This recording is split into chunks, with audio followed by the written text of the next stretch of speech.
Hello and welcome back. It is Monday. I am Mr. Sesotris, and this week I wanted to talk about books that reimagine other books.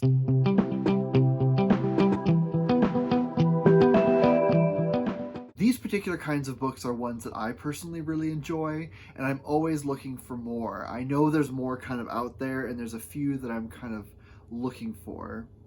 But these are some books that put a new spin on a classic work and just kind of enhance it in really cool ways. So the first one is The Chosen and the Beautiful by Nevo. And this is a kind of retelling, remix of The Great Gatsby by F. Scott Fitzgerald. This looks at the character of Jordan, gives her a much more complicated backstory.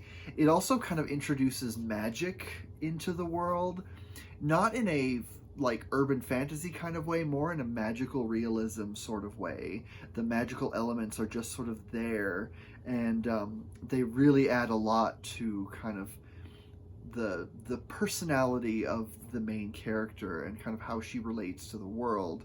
And it's pretty much just a retelling of the events of The Great Gatsby from her perspective, but there's more going on in the background now, and it's just gorgeous. This is the first thing I've read by this author. I really want to read more of her works. I know she's got a number of novellas that are out, and but I just thought this was such a cool way to approach this book, which I do like already, and she was able to just find a new angle, and it should have been just outrageous and weird, but it worked. Next up is one that I haven't read in a while, but I really enjoyed it, and that is the book Was by Jeff Ryman.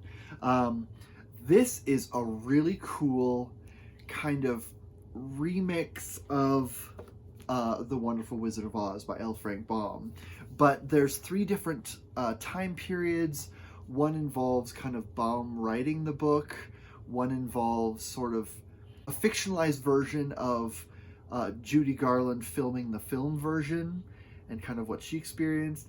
And then there's another time period that's sort of like a man in the present day who's very connected to the story, and it's really important to him and kind of his journey and everything. And it's kind of a weird, strange, fun remix, and I really love it. When you think of The Wizard of Oz, you usually think of Wicked as kind of like a remix of the original book, where it looks at the story of the Wicked Witch of the West and tells the story from her perspective. But this one is one that isn't really talked about very much, and I don't know, I think more people need to read this one. This is very cool, and I don't know, this was recommended to me by a friend in grad school, and I ended up using it in my master's thesis. So this book kind of means a lot to me, and it's definitely a book that more people should be talking about. Next up, this one is, I don't know, not cliche, but everyone's kind of probably heard of this one, and that is The Song of Achilles by Madeline Miller. Obviously a retelling of the events of the Iliad from, okay, there's different ways to pronounce it. I've heard it pronounced Patroclus and Patroclus. I guess one of them is sort of the like Americanized version or the modern version. One of them is a more like how they would have pronounced it in ancient Greece, not modern Greek. So I don't know. Take of it what you will. I've always kind of said Patroclus, so we'll just kind of go with that. But this one is really good. This isn't my favorite thing that Madeline Miller's written, because I love Circe so much more, but this one is really good, and it kind of reframes the relationship between Achilles and Patroclus as more overtly romantic, and I think it does take liberties with sort of the original, because the concept of like sexual identity or like sexuality wasn't as codified today as it was then. And so it wouldn't have been seen as like a modern day relationship. It would have been very much a relationship that fit within kind of the world of the time. And so, but I think, Madeline Miller is able to kind of reframe it in such a way that we today are able to kind of engage with it. And it is an interesting book. It's really well written, and it's definitely worth checking out. Continuing on with Homer, next one is The Penelopiad by Margaret Atwood. This one is a retelling of the events of the Odyssey from Penelope's point of view.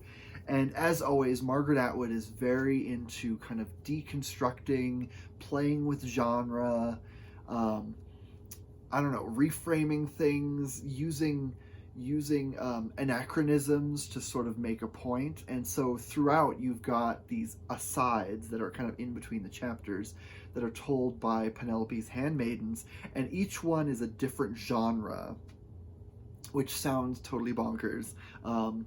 But it's just, there's kind of, they're commenting on it, and so it's a discussion of like femininity and motherhood and what it means to be a wife, especially in this time of an age. And I don't know, it's really a fun, fascinating kind of read.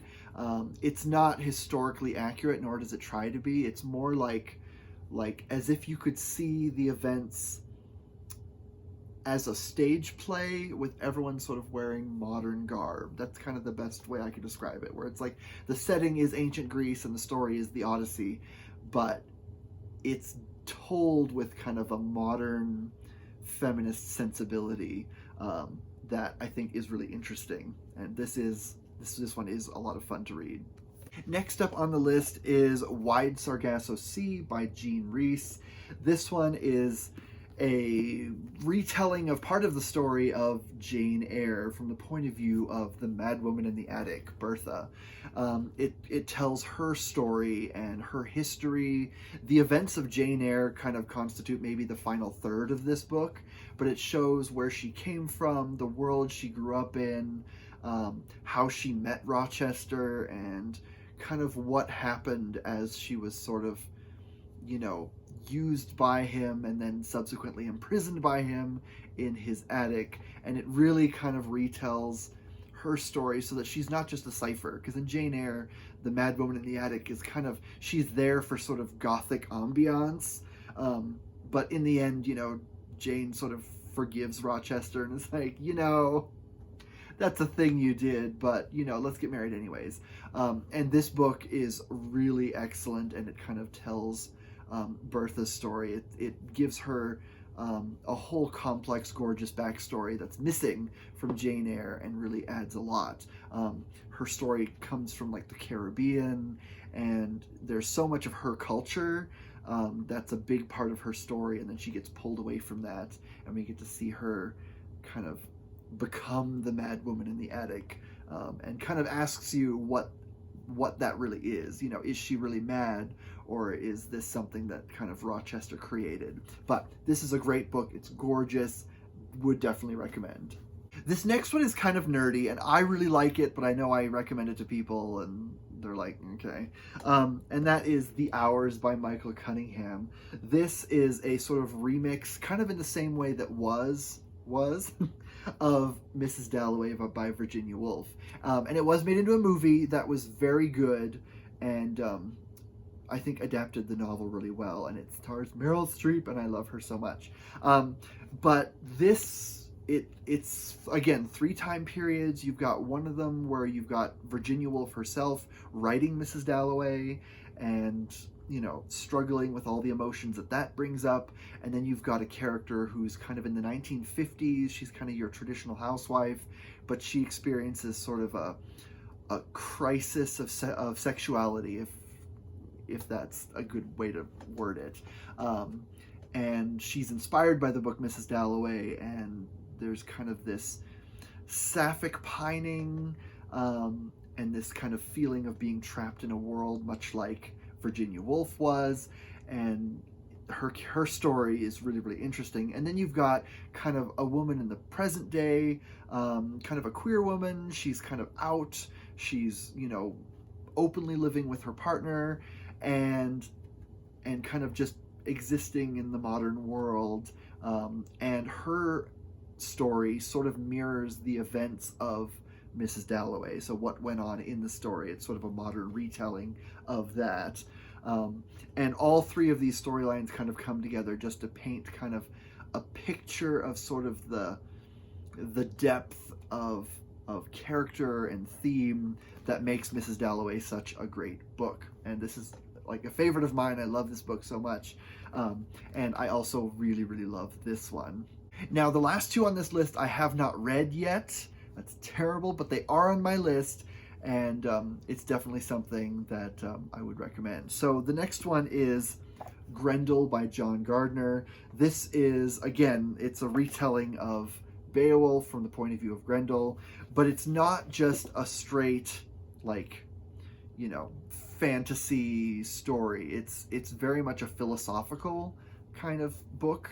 And I really, really want to read this. This has kind of been on my TBR for forever, and I'm a little intimidated by it, but I don't know. I love the idea of sort of getting at this other character who's very much other, and excluded from society. And I don't know, Grendel's a really, really interesting character. He's kind of like Caliban from The Tempest, and I don't know, or like, you know, the creature from Frankenstein. And Frankenstein's a great book because it's an epistolary novel. You get Frankenstein's story in his words, but you also do get the creature's story in his words at the center of the book.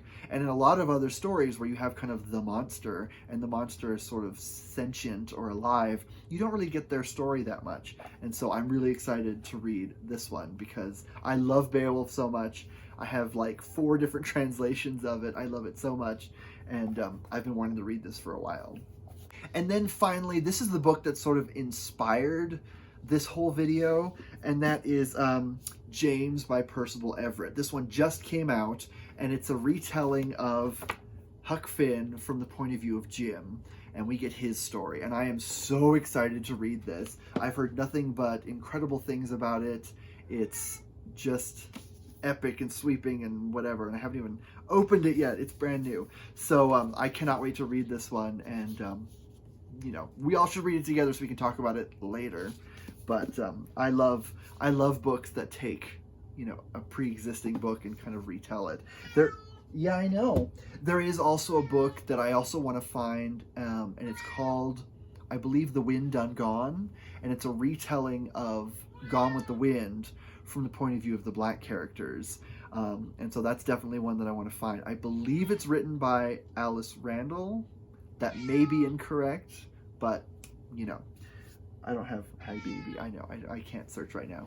But the cat's here and she needs attention, so I'm going to have to go and give her hugs or something.